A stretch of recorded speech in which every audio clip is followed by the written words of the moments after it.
with cadets with huge smiles and polished badges. As we sat in the briefing room, we could barely sit still, anxiously awaiting our turn to be introduced and given our beat assignment, or for the layperson, our own portion of the city to serve and protect. It was then that he walked in, a statue of a man, 6'3" and 230 pounds of solid muscle. He had black hair with highlights of gray and steely eyes that made you feel nervous even when he wasn't looking at you. He had a reputation for being the biggest and the smartest officer to ever work our fair city.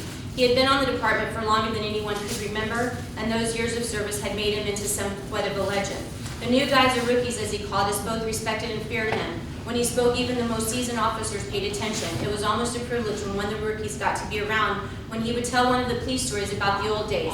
But we knew our place and never interrupted for fear of being shooed away. He was respected and revered by all who knew him. After my first year in the department, I still had never heard or saw him speak to any of the rookies for any length of time. So when he did speak to them, all he would say was, "So, you want to be a policeman? Do you, hero? I'll tell you what, when you can tell me what they taste like, then you can call yourself a real policeman." This particular phrase I'd heard dozens of times. Me and my buddies all had bets about what they taste like. Actually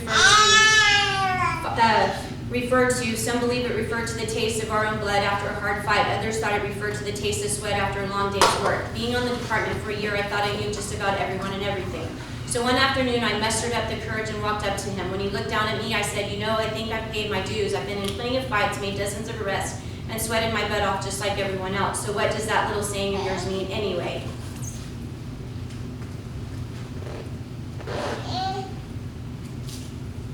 Technology. So what is that? So what does that little saying of yours mean anyway? With that, he merely stated, "Well, seeing as how you've said and done it all, you tell me what it means, hero." When I had no answer, he took his head and snickered, "Rookies," and walked away. The next evening was to be the worst one to date. The night started out slow, but as the evening wore on, the calls became more frequent and dangerous. I made several small arrests and then had a real knockdown, drag-out fight. However, I was able to make the arrest without hurting the suspect or myself. After that, I was looking forward to just letting the shift wind down and getting home to my wife and daughter. I had just glanced at my watch and it was 11:55. 5 more minutes and I would be on the way to the house.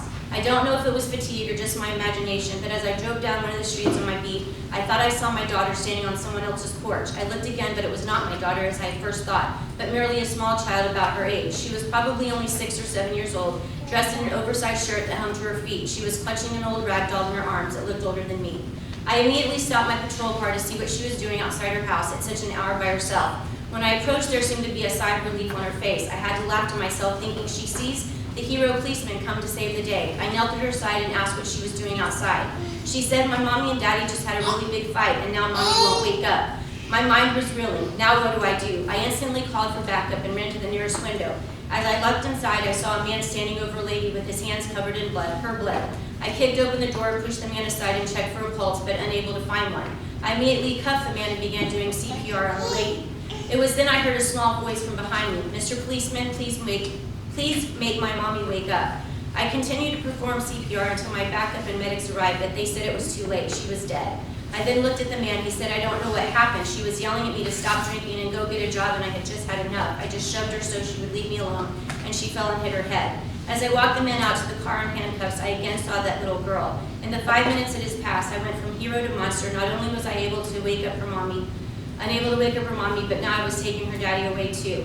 Before I left the scene, I thought I would talk to the little girl to say what I don't know, maybe just to tell her I was sorry about her mommy and daddy, but as I approached, she turned away and I knew it was useless, and I was probably making it worse. As I sat in the locker room at the station, I kept replaying the whole thing in my mind. Maybe if I would have been faster or done something different, just maybe that little girl would still have her mother, and even though it may sound selfish, I would still be the hero. It was then that I felt a large hand on my shoulder. I heard that all too familiar question again. "Well, hero, what do they taste like?" But before I could get mad or shout some sarcastic remark, I realized that all the pent-up emotions had flooded the surface, and there was a steady stream of tears cascading down my face. It was at that moment that I realized what the answer to the question was: tears. With that, he began to walk away, but he stopped. "You know, there was nothing you could have done differently," he said. "Sometimes you can do everything right, and still the outcome is the same. You may not be the hero you once thought you were, but now you are a police officer." Our police officers, including our chief, deal with this stuff every day. Maybe that you guys don't see it because you're sheltered from it. So the next time you know that you make snide remarks about a police officer, or what your city employees or officials are doing, maybe you should take a step back and think about what's going on in their life. Again, Chief, I want to thank you for all your years of service, and I've enjoyed working with you, but also, even more than that, I've enjoyed being your friend. So thank you.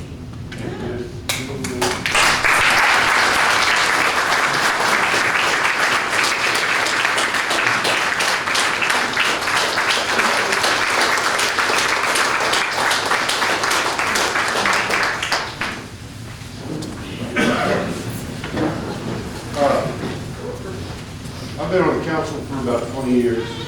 I started on this police department in 1975 when it was formed. I was one of the first officers for this city. I can honestly say I have worked with, met, discussed with every chief this city has had, okay?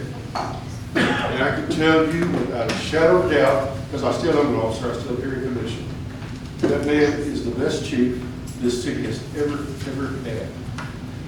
I cannot begin to extrapolate what the mayor said about how he has worked for our city, done things that nobody asked that man to do. He was there. He's always been there. I would let that man have my back anytime. I would always have his back and always will, no matter where you go. Not only is he a police officer, he's a friend. He's somebody that I look up to. He is everything a policeman should be and more. Thank you so much for your service, Chief.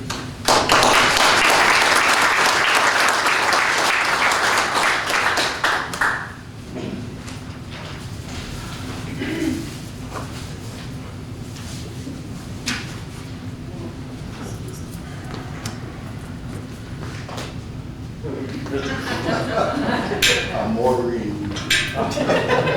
Yes, sir. This may take a little bit, and I may shed a tear. Okay? But these guys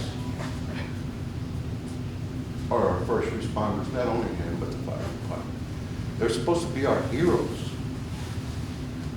but yet they get trashed on, specifically on the Facebook page, Kirby, specifically by its administrator. Everything. This man has been slandered. This man has been accused of false things without any documentation. I mean, then people wonder why we laugh at the comments that they make. And then people ask, well, why are they leaving? Who would want to work while you have such an hateful group that puts down city council, city administrators? Who would want to work like that? That's pretty hostile, I think. But with that said, in 1995,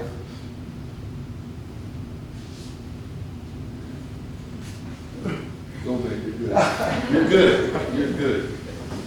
Kevin came to us. That was the same year my boy was born. Yeah. My boy's now 26 years old, and you watched him grow. I had the pleasure, not only I, but Chief Axtell and Richard Glenn had the pleasure of training him. And like everybody said before, he didn't need to be here. He didn't. Between him and his wife and their company, they make more money than we'll ever know. So he didn't need to be here. He wasn't here for the money. Our little measly 5 figures that we gave him means nothing. I didn't do it here for the money either, because we don't have the resources. But he stayed with us as long as he could. And of course, he went to going about his life in the business, so he left us. Then he came back, like they said, in the previous administration, and asked him to come back, and he came back. And I'm going to tell you right now, in my time here, I worked for 5 police chiefs. For those of y'all that can remember, I know Mike does. I worked under Johnson, Pete Torres, Robert Axtell, Robert Raymond Snyder, and Martin Ivey. And he outlasted all of them, plus the sixth one that came after I retired, which was Crespo, I believe. He's outlasted 6 chiefs in this community. 6 chiefs. Can you imagine that? And he didn't have to. He didn't have to. And with that said, I want to thank his wife, like I said earlier, for allowing us to have him. And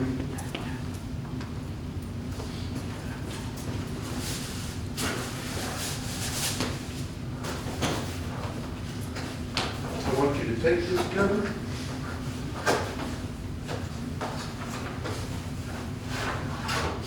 Because I'm going to keep you. They can watch it.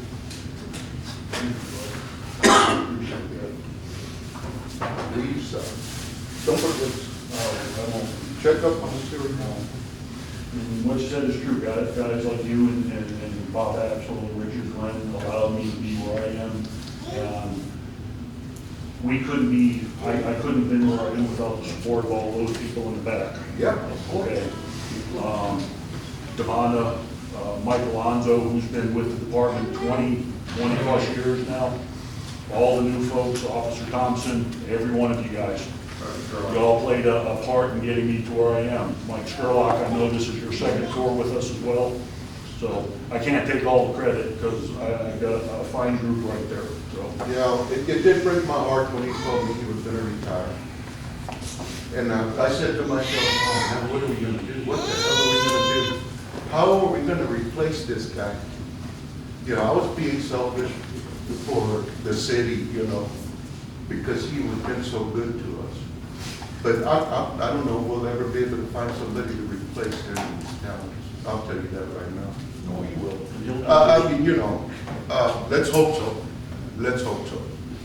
But even at that, you need to keep in contact with us. And y'all go on your safe travels. Take that with you. Take care.